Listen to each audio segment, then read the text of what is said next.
economic power and political power. And it's really trying to break through that sense that the rich deserve to be rich. That's part of social Darwinism. But at any rate, it was at the Lucas market meetings that they really started to rethink and act. It was really what freaked out the ruling class of St. Louis. All of these people, black, white, young, old, children, carrying their own signs, their own homemade signs, they had no idea it was possible. They thought they had really ground them down, right? And now they were rising up. What did they call for in those meetings? For one of the first things was public works. Now you may think that's new from the New Deal or the unemployed movement of the 20th century, but it's an ancient idea. The idea that as long as somebody is hungry, they deserve bread.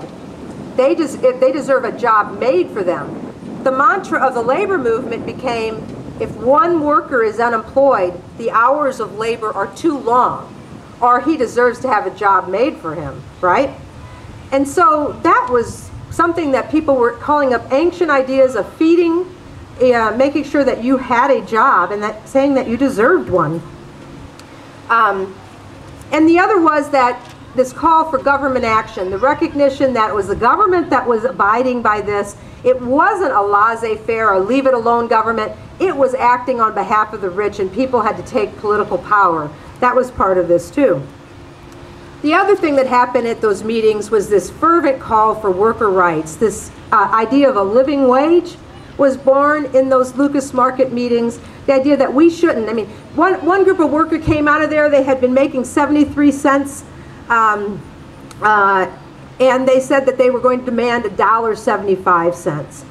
And again, the capitalist class was astounded, called them mad. In fact, the headline of the papers was "Mad Strikers" for demanding that much. But it really was simply what they had gotten in 1873. It was that we have to take it back from you. You took it from us. We deserve it. We produce the wealth. The other and most important thing that happened there, unlike in most other cities for these 1877 strikes, is the call for interracial solidarity.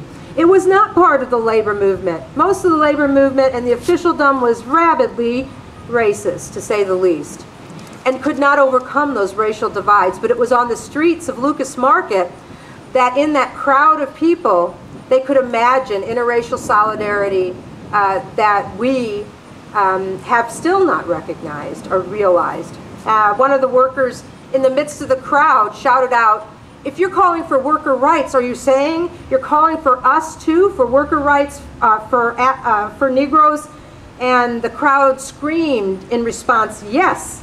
And then they called also for a black worker to speak. And two of the leadership of the union in the in 1877, out of that Lucas Market ferment, were black leaders.